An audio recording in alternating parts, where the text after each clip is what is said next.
Welcome back to Between the Before and After, a podcast about the stories that shape us. I'm your host, Coach John McLernan, and each episode I bring you an inspiring guest with a moving story that shines a light on the power of the human spirit. I'm excited to share this story with you, so let's dive in. All right, it's a special guest again today. I think I always say that, but I can't help myself because I love getting to interview everyone with their fascinating stories. And, Michelle and I had the pleasure of meeting a little over a year ago at the time of recording this. We were both invited to be a guest on another podcast. I think it's called The Roller Coaster. For that host's 200th episode, we did this beautiful roundtable discussion. And each one of us got to share a little bit of our story. And then when Michelle shared her story, I was like, boy, I need to know more about that. And so I asked if she would come and be a guest on my show. And lo and behold, just due to different life circumstances, which Michelle, I'm sure we'll get into, we had to reschedule a couple of different times. And so here we are a little over a year later, finally getting to have this conversation. So Michelle, I'm very excited to welcome you to the show. Thank you. I'm so happy to finally be here. Yeah. And so before we dive into your story and your, I guess, roller coaster story that you've kind of been through, I'd like to just open up for you to share kind of where you're at currently, what it is that you're doing, and just to give people an idea of, what you presently do as a professional as well. Sure. Um, I am an author. I am a Reiki Master healer, Mhm. Akashic Records guide, meditation and mindfulness facilitator, yoga teacher, um, and all kinds of other aspects of energy healing that I do. That's fascinating. So, you're a healer that works in would it be accurate to say the metaphysical realm in a sense, an intuitive healer that works in the metaphysical realm? That would be a good way of putting it. Sure. Yes. Putting it in a condensed nutshell. You shared some terms there that I'm not entirely familiar with. I've heard of Reiki, although I can't pretend or I can't profess to know a lot about it as a practice. And I think you said Akashic Records, was it? Correct. Yeah. That is a term I have not yet heard. I did see it on your website, but yeah, I haven't heard that before. What exactly is that? So Akashic Records is the system that it believes that we each and every one of us have a book of life. Um, Mm, and it is held in this kind of etheric library. And some people can access these records and see your past lives or experience and relay your past lives to you. And the way I use it with Reiki, which is energy healing and calling on the pure source energy of um, that each of us holds, each of us has this pure life force energy within us. But when we receive a Reiki treatment, it clears out the stuff that's not really ours or not aligned with our truth and kind of raises that vibration to who we really truly are. And when we go combine that with Akashic Records, we can dig into past lives, past traumatic events, and send that healing energy all the way back there and kind of realign the current life path through that healing from all the way back. hmm, fascinating. So, I guess when you're doing like a Reiki session, is it a hands-on or hands-off kind of practice, or how does that work? It's a little of both. Okay. For the most part, Reiki has been called hands-on healing, Okay. but even through training, it's kind of a misnomer. It's much more about energy and not really directing it, but intuitively feeling where the energy needs to go. A lot of my sessions are remote, so I work with people all around the world, and it's just about setting the intentions, focusing on that person, and helping guide the energy where it needs to go. That's fascinating because I do believe that we're metaphysical beings, and there's something, obviously some sort of life force that's in us that we can't really measure or like put in a jar, so to speak, and I don't think we have necessarily instrumentation that could accurately detect it, but there's obviously something there. And maybe the scientific realm to some degree has wrestled with this. I'm a former research nanotech researcher, to some degree wrestled with this because it is something that's a little bit more difficult to quantify. But the way that I sort of explain it to some people is like, if you ever been in a room and maybe your back's to a door, but you feel somebody walk into a room, like, or if you feel like someone's staring at you from like across a room at a restaurant or things like that. Like there's something about us that we can't put our finger on, but it sounds like you tap into this a little bit more, or you're a little more attuned to it. Yeah, I agree with you. I think that everyone has intuitive abilities. I think that when we are open to ourselves as a soul more than as a human body, that we have more access to it. But yes, I've had Mhm. access to a lot of sensations, so to speak, for probably most of, if not all of my life. Yeah, pardon me. And so you mentioned, in before we were chatting, that you were often described as a child that you were too sensitive growing up. Now, and of course, as always, you're welcome to share what you're comfortable with. But so growing up, how were you sort of identified as too sensitive, and how did people sort of treat you in that way? So I was a middle child, one Okay, of 3 girls, in what most people would describe as a dysfunctional family. fair enough. Both parents teenagers when they got married, and, Okay, was pregnant with my older sister, and my dad had a pretty decent drinking problem even in the beginning ages. So there was a lot of dysfunction growing up, and I was a sensitive kid, and what most people would now say highly sensitive person.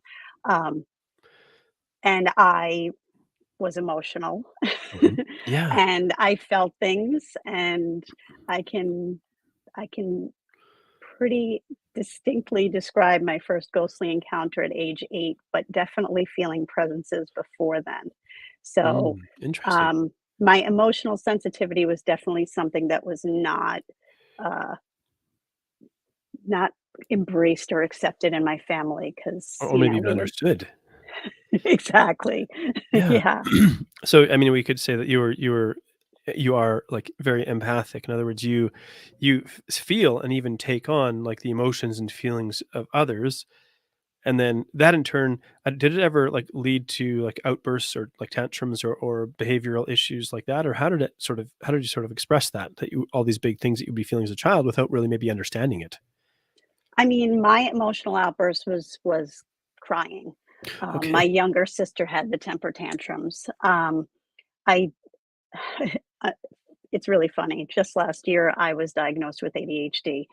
Okay. And when I look back at my life, I can see all the signs now, but it just was not in, a child of 70s, 80s were never really looked at and evaluated unless you were severely disabled. Right, Um, right.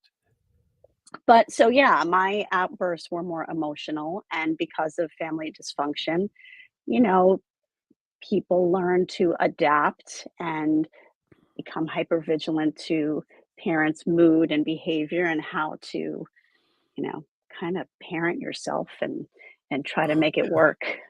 That's a lot to put on a kid. And I wonder, kind of what relationship you have to your parents now, and you kind of look back through hindsight, and if you're able to kind of look back through the lens of compassion and kind of understand, like, they were obviously struggling and really didn't have the tools to navigate, the world that they found themselves in. I definitely can now. I've had my own long stretches of therapy Mhm, and work mhm. through that. My mother and I have a very estranged relationship. We have Fair enough. email contact. That's Yeah, about as much as we can do. My dad, he's just never was emotionally available. So we have like yeah, the occasional phone call and occasional visit, and that's kind of it. But it's his comfort level, and um, we do what we do to make it yeah, through. But yeah, I do yeah, have compassion for what they went through being basically children themselves and stepping into parenthood and their own trauma from their childhood and life, and definitely realize that we all have to try to figure out this world and overcome. yeah, yeah. You mentioned, you had your first, a ghostly encounter at 8. So, which I'm very curious about that. But, prior to that, what memories do you kinda have that indicated to you that maybe you see the world through a different lens? That's a really good question, John. um, I can say, and this is the first one that pops into my head. In 2nd grade, um, one of my friends and I, it was like we were kind of changing activities. It was kind of like put away the scissors and the paste and the paper and get back to your seats so we can do spelling or something. And we put away our stuff really quick and we looked outside and we saw on the ground what we thought was an egg. And we were just engrossed in it and talking about it. And recess was, who knows when recess was, because in 2nd grade you Yeah. have no sense of time. Right. And like, oh my gosh, how are we gonna have to save that egg? We're gonna have to, try and put it back in the nest. Do you see a nest? And we were so engrossed that we didn't hear the teacher was like calling our names and like um, recognizing, looking back then of the empathy, the Mhm. extreme like care that most kids our age would have not had. Um, Yeah. which P.S. we went out to recess and it was a rock. Oh. Oh, that's quite something though, like, it's very interesting to think about how, like, our brain we've decided that this is what we're looking at, that it can become very, very real to us, and so Yeah. yeah, and so, your first sort of ghostly encounter, what was that? So I will preface it with I was sure that there were ghosts in my grandparents' house. Never Okay. saw them though, but definitely had some weird vibes. So at 8, one of our cats had passed away recently, and I woke up feeling like a weight on me. And when I opened my eyes, he was there on my belly Okay. and looking at me. And I closed my eyes again and hoped that I was just dreaming. And then I felt him kind of making biscuits on my belly, and I opened my eyes and he was still there and he was purring and making biscuits and just like moved forward, leaned in with his face, and I covered my head with the blankets and said, "Go away, go away, go away." And immediately I felt lightness on me, no more weight, and he did go away. Um, but yeah, that was pretty shocking for an 8-year-old, and it was not my last ghostly encounter. As a child, it was mostly pets that Right. I would see, but ghosts definitely felt. And then Yeah. into adulthood, definitely saw people. So did you I mean, how did your if you can recall, how did your eight-year-old brain, like, sort of try to reconcile, like, what you had just experienced? And then did you share that with anybody? I don't remember if I shared it with anybody in the family at the time. Um, I didn't know how to wrap my head around it. It's something that I probably kind of put in a somewhere in the back of my mind for a long time, and then um, brought it back somewhere later on in adulthood, but, Right, yeah. or maybe actually when I saw the 2nd cat, which was my cat, and we I had bad asthma as a kid, allergies, so at some point, the cats and dogs had to go live in the basement. They couldn't be, like, in the rest of the house where I was, Right. and so the cats would scratch on the door when they wanted to come up and go out or something, and same with the dogs, and I was walking down the hall and there was a scratch on the door. I opened the door and it was my cat who had been gone for several months, if not a year. And I was shocked. And then I closed the door and then I opened it again and she was gone. Um, which Mm, is sometimes how kind of when our conscious, logical mind steps in, we kind of cut the connection to the intuitive because intuitive is oh, kind of yeah. available to us when we're not thinking Right, logically, right? And right. then so opening it and say, "Oh my god, that's not possible." Close the door. You already believe it's not possible. Open the door. It's not there. So Mm. And how old were you when this encounter here? I was probably around 10 or 11. Okay. And so that is a couple years ahead, and, did you at this n now at this point, were you starting to connect some dots here in your mind going, "Hmm, there's something here," or what do you recall about that? Um, I don't even recall if I again probably didn't say anything, or may no, I may have said something to my sister at that point, Yeah. um, who definitely did not have that gift or Right. belief in Inclination, like yeah. you're crazy, Michelle. Um, So, yeah, I think, again, I just kind of put it aside and didn't really process it till much later on. Yeah. Um, but Yeah. it it was Because you something that was talked about in childhood. I remember when okay. my great-grandmother passed, and this is gonna date me, but the big blackout of New York City in 1977, I believe, and we were Okay. at my grandmother's house with my aunt, who was Yeah. babysitting us while everybody was at this funeral, and the lights went out, and my uncle showed up with his friend and scared the bejesus out of us, like, put their faces up against the window and screamed, and we screamed, and then they came in, and he said, "You know why the lights are out? It's because it's her ghost." And we were terrified because that's the only thing we know as children is ghosts are Right. scary. Um, Yeah. Okay. and that Yeah. was so but that was before my ghostly encounter for Okay. sure. So that sounds like actually maybe kind of traumatizing to go through an experience like that and to be kind of terrified like that. Like, that leaves a very strong emotional imprint on your brain. Oh, yeah, yeah. We literally were standing on our aunt and uncle's feet to move around the house because it was pitch dark and we had to find flashlights and we were like, "Don't leave us," because we thought her ghost was coming to haunt us and hurt us and Yeah. Okay. And so as as you're going through school and kind of through your teen years and whatnot, um, not a lot of this got discussed kind of with your family. Did you have any friends or any maybe extended family that you entrusted any of this with? um, no, not really. Not definitely not in childhood. Um, my mother later on, probably around my 20s, started mentioning because I guess she and my dad were getting to that age where people start dying. And she would say things like, "So and so visited me in my dream." So ghost talk Mm. was like, common at that point. Um, I had this curious thought, just randomly, because you mentioned that your dad had a fairly notable like drinking problem, even from like an early age, maybe through his teens. And in my mind, like alcohol, especially at a young age like that, is often used as a type of emotional anesthetic, a way to escape whatever discomfort is being experienced in the mind or the brain. So I mean, I don't know his backstory. Maybe there's some trauma in there, but I was like, well, I wonder if he experienced things like you were experiencing and didn't know how to process or cope with it. And maybe if alcohol represented an escape for him or a numbing for him or something like that. e Definitely my mom's side is the one that kind of had kind of psychic experiences that, like I said, were talked about later in later years.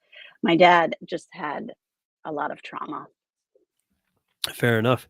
And you've mentioned like kind of experiencing some traumas yourself. And so then at what age did you start to really go, there's something like more to this, and I recognize that I'm different, and like you're starting to put the pieces together, like maybe there's something here that could be like helpful or a gift, and maybe it's not entirely scary. Um, I think I put it away, like compartmentalized the hell out of all that stuff for a really long time. I remember in my 20s being in a job and one of the coworkers was having a psychic party and everybody from work was invited and she was like, "Oh, she's really good." She told me about a past life that I had with my son and we were brother and sister and I'm a blurter and I Yeah. was like, "You fell down the stairs, the spiral staircase." And she's like, "How did you know?" And I said, "I don't know." Things like that popped up from time Right. to time. Um, and I was into psychics. I was into going for psychic readings and going to get my palm read and things like that. I thought it was really cool. And I always wondered if Mhm. I could tap into it because I knew I had these experiences, but didn't know if they were just a fluke. Right. Right. Um, and then it it didn't happen until I was pregnant with our daughter that, I had my first Reiki experience Mm. and felt a lot of things, saw a lot of things, experienced a lot of energy, and she told me, "You were giving me energy back. You should be doing this too."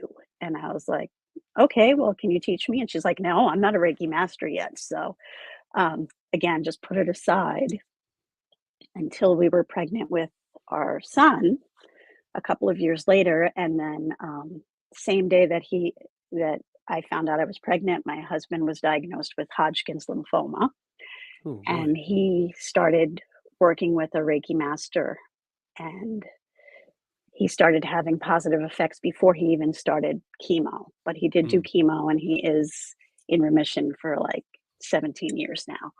Yeah. Um, yeah, but that was the thing that flipped me, and I was like, I have to do this. Okay. So, what you mentioned your husband, when did you meet your husband? Or the man that would Oh, become your husband? I there's a story for that too. I Um, imagine that to be the case. in college, was kind of in the beginning of college was a dark time. So I was, um, because my parents were teenagers and had no experience with anybody else, they didn't tell us or teach us anything. But again, children of the 80s, kind of, latchkey kids taking care of themselves. Yeah. So when I went to college, um, I was super inexperienced with relationships and boys and that kind of stuff. And I was sexually assaulted in college. And Mm. it was a really dark time. I was very suicidal. I did get therapy, I did get help, and, um, was able to overcome. But during that time, one of my friends in college who was kind of acting very big sisterly to me, while I was trying to heal from the trauma, she was trying to hook me up with guys on a regular basis. Was she So aware that you'd been through this? oh, yeah, yeah, Yeah, but, okay. she had her own experiences and compartmentalized hers too, so she was just like, "You need to just dive in and get with somebody else." So she Oh boy. introduced me to a friend of hers, and the night she introduced me, she was hanging on him and seemed very into him more than anything, and, he didn't really seem like my type, and I really wasn't, like, into getting into a relationship at the time. Fair enough. So we met then years later, ran into him. I transferred colleges, and ran into him at that college, and both of us were in opposite different relationships, and, um, there was another girl, ironically, hanging on him and, like, giving me, like, the kind of Yeah. So look she in was the pick eyes. she was picking up on some kind of energy there? Uh-huh, and but I just laughed as I walked away, like, "She's nothing to worry about." And then, um, a couple of 3 about 2 or 3 years after that, I had a dream about my husband, and I called our mutual friend, and I said, "Hey, do you still talk to him?" And she said, "Yeah, well, not really," and I was just crossing him off my Christmas card list because he never gets in touch and he never calls, and I said, "Well, you know what? You've moved, like, 3 times in the past 2 years. Do me a favor and send him a Christmas card because I had this dream that he was really sad, and I'm really, like, concerned, so just make sure he's okay." And she never contacted me and told me that they had been in touch.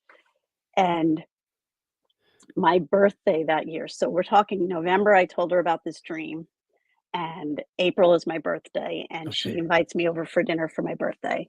And I said, yeah, well, she asked me like last minute. I said, "Well, I already have plans, but I could come over for dinner and then go out with my other friends later that night."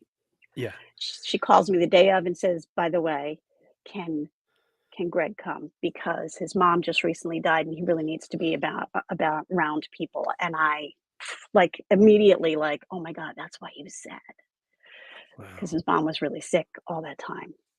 Um, and so then I got to her house first and um, helping her make dinner. The doorbell rings. She's like, "Can you get it?" I go to open the door, pull the dog back with one hand, open the door with the other, look up, and it's like, ah, fireworks and Yeah. angels singing. And Yeah. Apparently he experienced the same thing, but I didn't know. And I was like, "Oh, hey, how are you? How are you?" And then I like all blushing and run back into the kitchen and I'm like, "Tell me everything."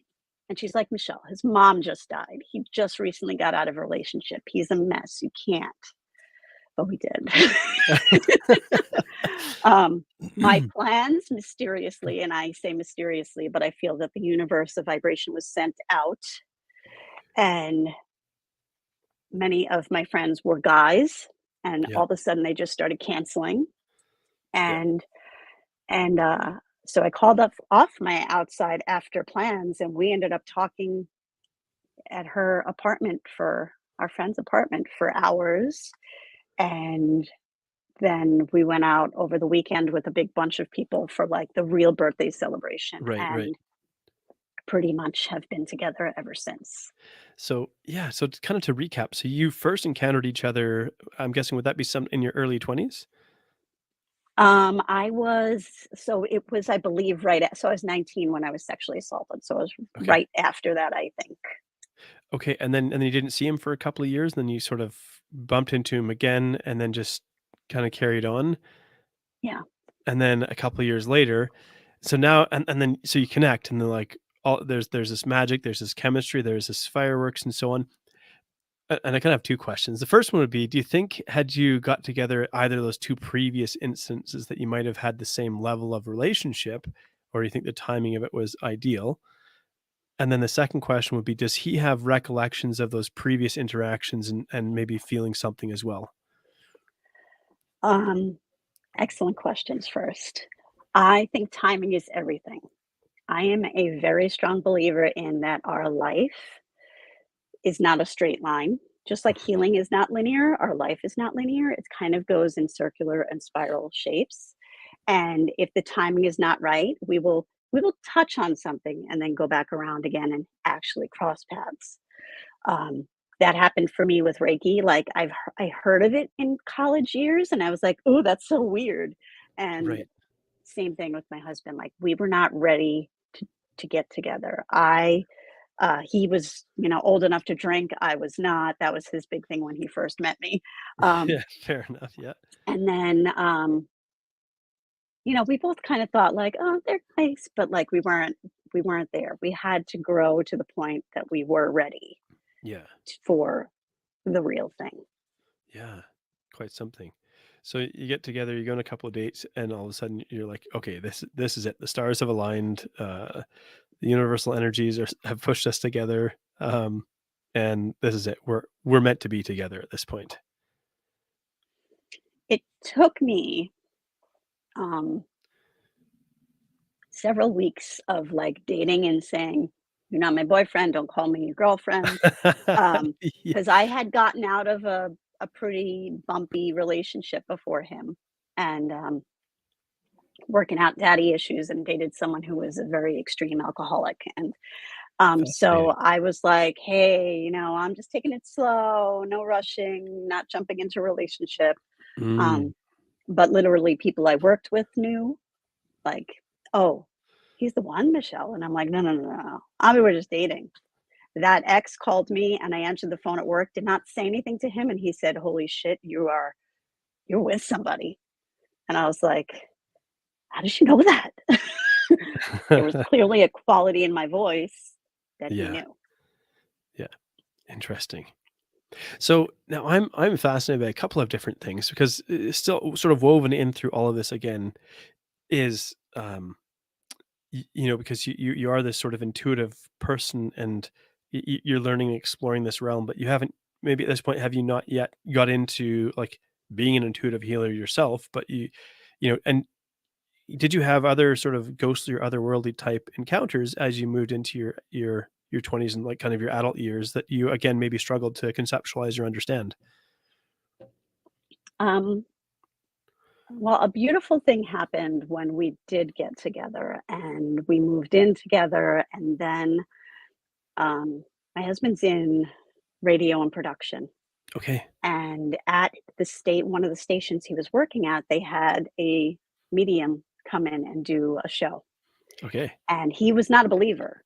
My husband was not a believer at all.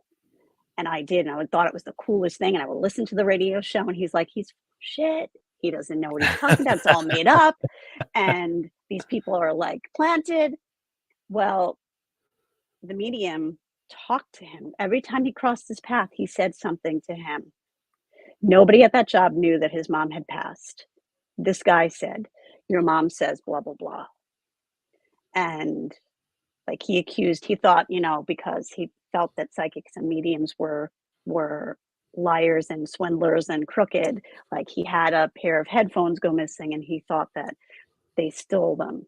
Now, he didn't say this to anybody except for me. Mhm, mhm. And the psychic came in and opened his like studio door and said, "Hey, by the way, I did not steal your headphones." Again, nobody knew this in the building. Hmm. So he started to be curious and believe. And it just we basically became friends with this medium, and he was one of my husband's best men for our wedding. Okay, how about that? So it was very validating to have someone that had all these things happening. Um, but yeah, I was not stepping into that gift Mhm. until I started doing Reiki. Interesting. And because you were at college and university, what did you study there? I was an English major. Okay. I was shy like 3 to 5 credits to either be a minor in sociology or a minor in acting and theater. Okay. But I did not want to stay in school any longer, so I didn't. But I 100% believe that those things helped me be better at life and better at what I actually do now, even though you can do anything and nothing with an English degree. Right, yeah. Yeah, how about that? What had you maybe had you had an idea of, like, what you were gonna do with your life at that point in time? Like, you hadn't maybe had this idea that I'm gonna be this healer of sorts. In your mind at that time, what were you kinda planning for, "This is what I see in my future?" I wanted to be a writer. I wanted, Okay. any type of writer. I was interested in either journalism or, working for a publisher or writing my own books, screenplays, and plays and stuff like that. Um, I really, I from 8 years old to that encounter, I was also writing um, Okay. for all that time. Um, so that was my goal. But when I got out of college, the job that I was at offered me really decent money, full-time benefits, and I was like I was actually trying to move out of my dysfunctional house, and that was like the golden handcuffs that I needed to do that. Fair enough. Yeah, and excuse me, thinking about, like, your siblings, um, what level of understanding did they have around this or any experience with it if they had any at all? And over time, like, maybe have they grown curious or grown to accept, what it is that you do? What does that look like? That looks like when it sounds very cold to say, but it feels this way to me, that it is something that they believe in and it's convenient when they need something that I do. Okay. But otherwise, it's just I am still the weird kid in the family.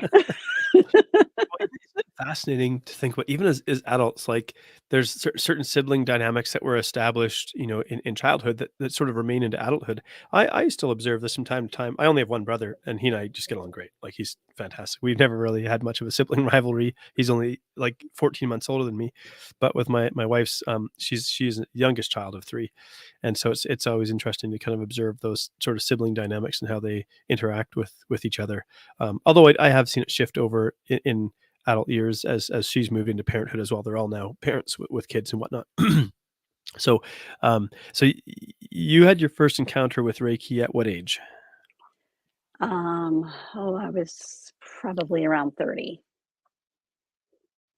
Okay, and did you have any expectations going into this experience, or I didn't. The person that did it was in yoga teacher training with okay, me and my husband, and I was yeah, pregnant with our first during that time, and okay. so it was a beautiful thing. The whole group threw like a baby shower for us, and it was beautiful. And she wanted to gift me this session, and so I was open minded because I liked her, and I had had some really kind of cool experiences being in teacher training and being Yeah. pregnant and feeling all kinds of energy from this child in and around me. Um, and she kind of validated a lot of stuff for me, and so it was really a super experience. Yeah. Oh, very cool. And so at this point, are you starting to realize that was it her saying something to you that she was saying that you have something in you, and that like triggered you going, okay, I need to look more into maybe being a healer of sorts. Right, and that didn't even happen for, you know, 3 or 4 more years when we were pregnant with, our son. But yeah, it was something that was in the back of my mind, but I had no idea where to start, and I also put it on a back burner because I was a new mom, and that Yeah, was taking all that time, for and, sure. but yeah, but we had a lot of, um, experiences that were confirmed, like from our friend, the medium, like in our one of our apartments together, if my husband and I were fighting, all the all the blinds and curtains, no, all the blinds and shades in the place would shoot up, and we would laugh because we knew that was his mom because she didn't like us fighting. Interesting. um, in that same apartment, when I was moving in a box or two early, I thought our landlord was on the deck to my right peripheral, and I opened the door, put the boxes down, and turned to say hello, and there was nobody there. And our medium friend confirmed that it was her mother who was greeting us because her parents died in the house. So Fascinating. they Yeah. were they kind of hung around and kept an eye on things. Yeah. So, you mentioned like as a child that you were terrified of ghosts or spirits or things like that. Um, it would sound like you have a different understanding of this now, or at this point in time, you're gaining a different understanding. And how would you interpret these experiences and sort of ghostly encounters, and what purpose do you see them maybe serving? the the big turn happened. Now, like, we recognized family ghosts, like, we couldn't see or feel her, but when his mother would show up and the blinds would go up, or I would smell cigarettes in our apartment, and that was my uncle. But after I was attuned to the first level Reiki, it was like a dial clicked in. So any ghosts that I felt around, and they made me uneasy at that time, but once the Reiki happened, I suddenly knew if they were good or bad, what they wanted, what they needed. It was like in Spy Kids when the robot kids are going yum yum yum, and you can't understand them, and then they give them the brain, and you can understand them. It's Yeah. kind of how it went for me after the Ah, Reiki attunements. that's an interesting way of putting it. Because I suppose I'm curious as I'm putting pieces together in my mind. You mentioned maybe multiple lives or past lives, and maybe there's this sort of continuous thread in your understanding. There's this sort of this continuous thread of life that goes along.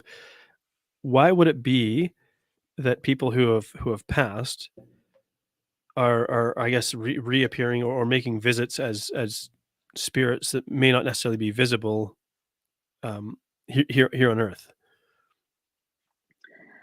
Well, I have this theory that Mm, people who are intuitive, that we kind of have a light on that okay, lets spirits know, hey, I might be able to see you or hear you or help you.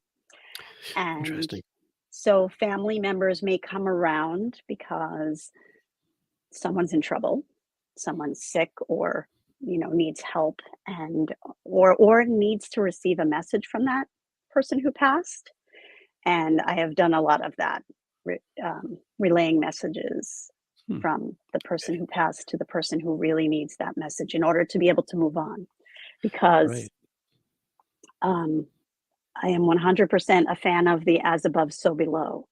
So if we are stuck in our grief down here, we can have an impact on the progression of that soul moving on as well. Ah, interesting. Okay, so some soul might not be able to move on to another dimension because the individual here is still grieving and sort of in their mind or their spirit clinging to them. Does that make am I getting that correct? Yes, yes, that they like.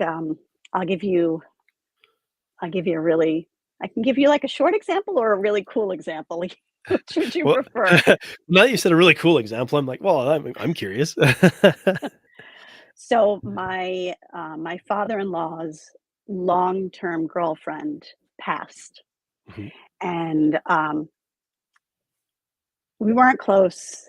It even felt like there may have been like, we just kind of accepted each other, we're there. I don't think she liked what I did because at that Right. time I was doing the Reiki stuff, and, um, so I showed up to my office for a session, Mhm. and I opened the door, and as I turned around to lock the door behind me, I heard Michelle, and so I said, "I'm here, yeah, what's up?" Nobody answered. All the lights are off. I turn on every light in the building and I'm looking for somebody. Nobody's there. Um, then in the session for some other person, she shows up and is judgy about the person and what they're going through. And they just need to do this. Um, That's now, there's a fascinating. lot of people who believe that once we die, our ego goes. But if we're stuck in a specific level or layer, our ego is still active. Hmm, So hers definitely was. okay. Then she showed up for another session, and I told my husband about it, and he was so mad. He's like, "What is she doing? Why is she there?" And I always tell my clients, only the highest beings or source light can come through. If anything negative comes through, it's not welcome. It's escorted or pushed out, which she was every time. So I said to my husband, clearly I need to connect with her directly and see what the heck she wants or needs. So we did. I did a session on her spirit, and she gave me information that I needed to relate to my father-in-law, who is not an open-minded guy about this stuff. Hmm, And I said, "Hey, so I have gotten a couple of visits, and I need to tell you because there's a message, and I don't know how you're going to take this, but keep an open mind." And it was exactly what he needed to hear. He had a very emotional response, and then flipped into an ego for a second and was like, "Why didn't she come to me directly?" And I said, "Because you're too emotional." And she could get to me and get this message through clearly. Um, and then there was so much ease after that. Like he yeah, felt better. She went moved on, and there was no more visits from her. okay. Fascinating. So, how do I'm curious now, what misconceptions might people have? Because, you're a healer, and I wonder if perhaps people have this idea that you are a miracle worker of sorts. Like, is there some sort of maybe limitation or boundaries to what you're able to do? If somebody comes to you and says, "Hey, I have this thing that I'm working through, this challenge," I mean, and I asked that question thinking, obviously people still pass away from illnesses and things like that, and we're finite beings here on Earth. We're not here forever, at least not in this form.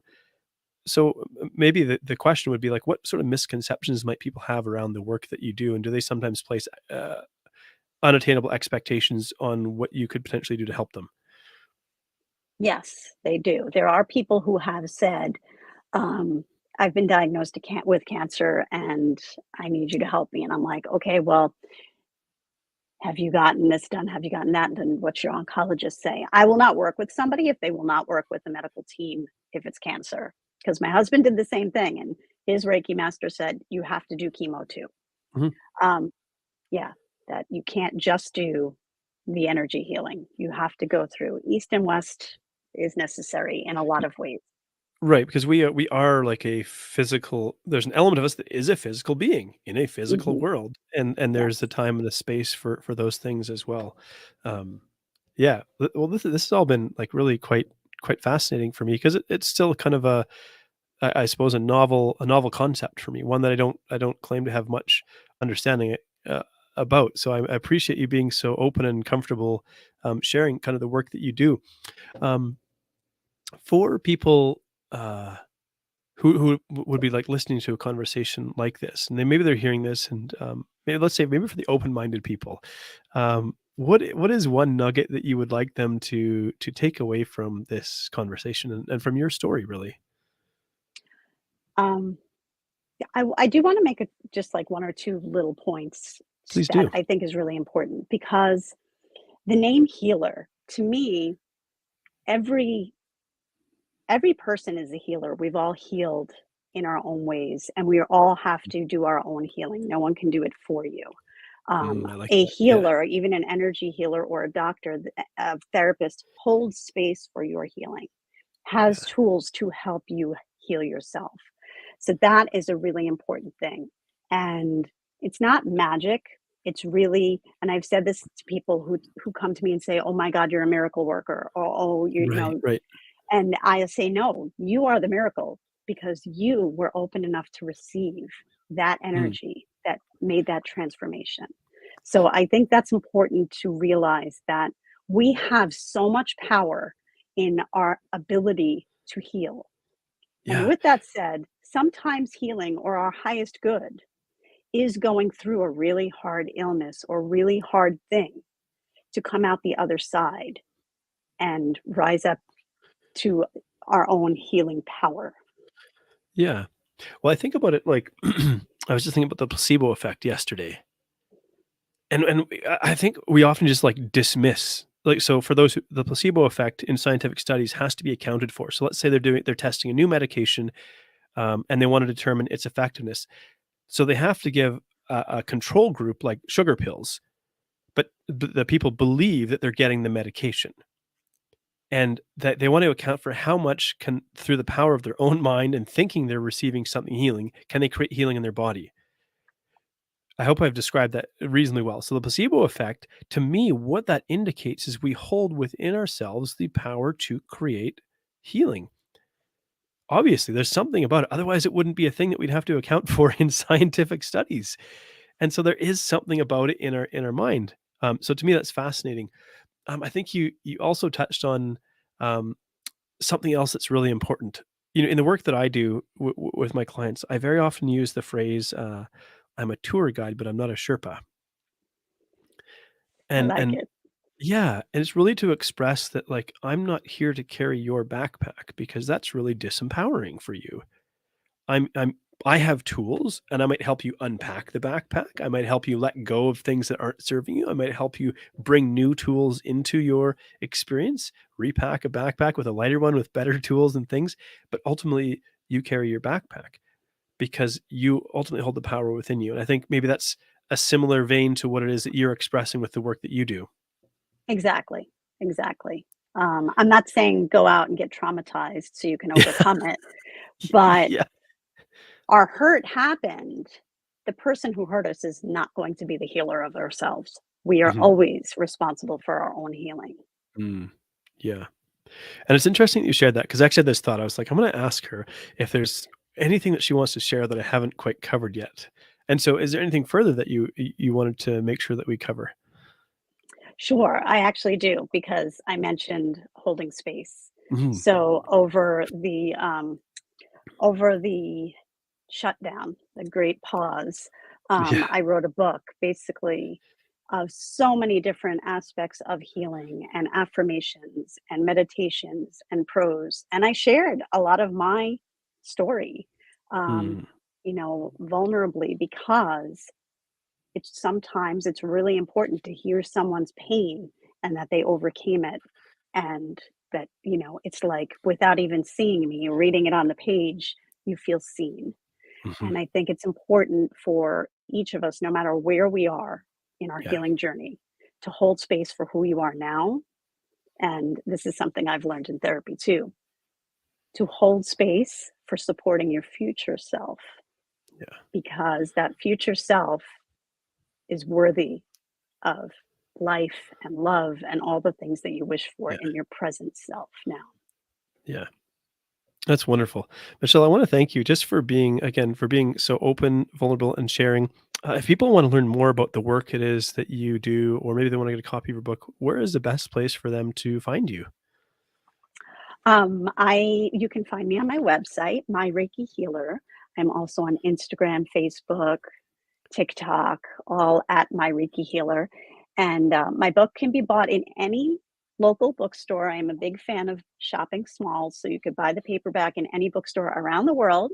Mhm. And if you prefer, for convenience, you can also buy it from Amazon, and you can also buy it in ebook form on Amazon too. And it's called Hold Space, Meditations and Affirmations for Healing and Loving Yourself. I love that. Michelle, thank you again for being on the show today. It's truly been a pleasure, and I'm grateful for the work that you do. Thank you. I am grateful for the work that you do. Thank you so much for having me, John. Thank you so much for tuning in to Between the Before and After. If you've enjoyed this episode, please subscribe and leave a review because that helps this podcast to reach and inspire more people. I love exploring the stories that take place between the before and after, the powerful experiences that shape who we become, and I love human potential. I love the possibilities that lie within us. So whatever you may be up against, I hope these stories inspire you because if you're still here, your story's not done yet, so keep moving forward.